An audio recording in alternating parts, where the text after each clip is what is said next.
You know, in a lot of biracial households with the kids and the parents, but I'm mainly speaking on the white parent, one white parent, one black parent. I think a lot of times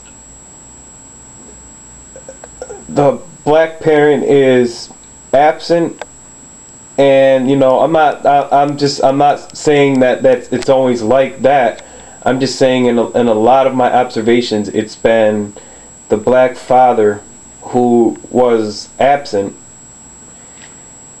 And I think more times than not, I think the mother is criticized or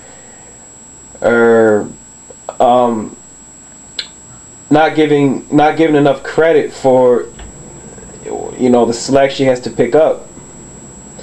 I mean,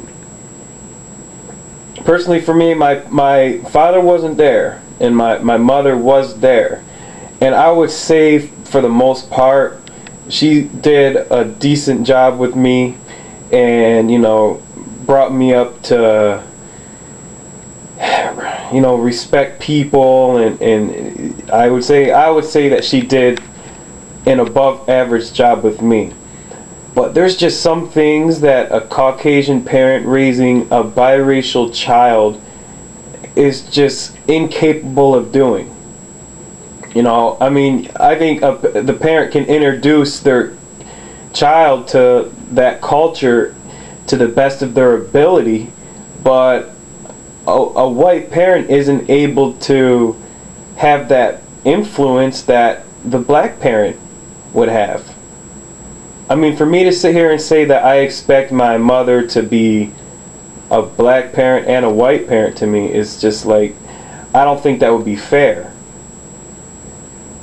So I think when a lot of times people will say that, the biracial child was raised to be white and wasn't introduced to his black roots or her black roots as well as they could have been, I think the burden of that falls on the absent black parent and not the white parent.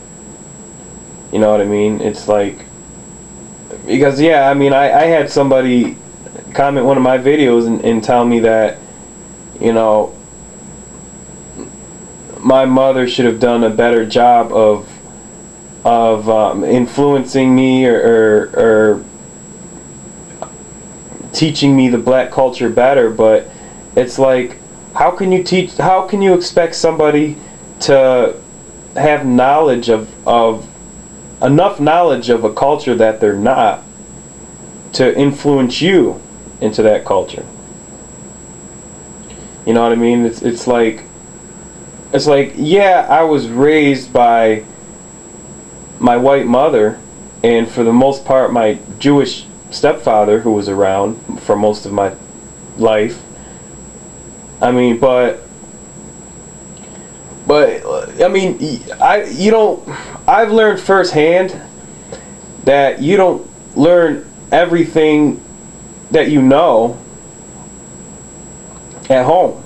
Like, I've learned a lot of what I know. Like, a lot of my knowledge I have now is from being out in the world and experiencing how people are and their behaviors towards certain people, and I can honestly say that I've learned more in the world than I have in my own house by my own family.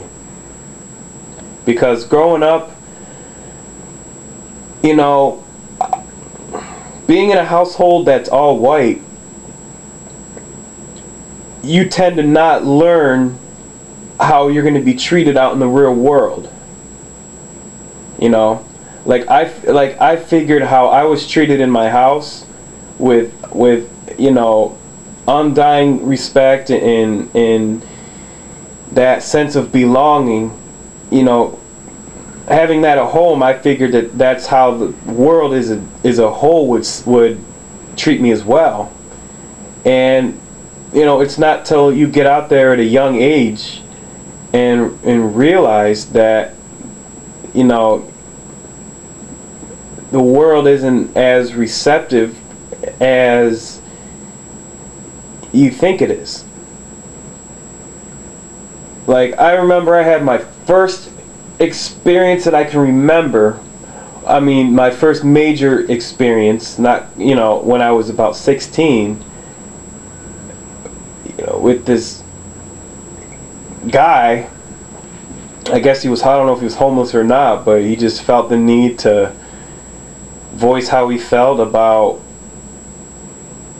black people, and threw me in that mix too. And it's just like, it's just things like that where you learn how the society really is. And I don't think, there's only so much that a white parent could do for their biracial child. There's only so much that they could teach them or install in them about how it is out there. But, I just know that the only way that a lot of us learn how the world really is once we step out there and hear comments from people, or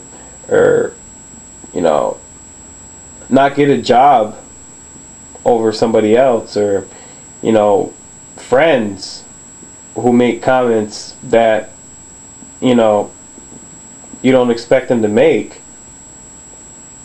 And I just think a lot of the mothers just don't get enough credit.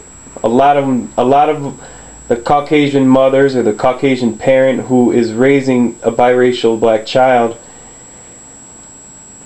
doesn't get enough credit for the job that they do. And that goes for pretty much any single mother, but I just think that the credit should be given where it's due a lot of times, and I don't think it is.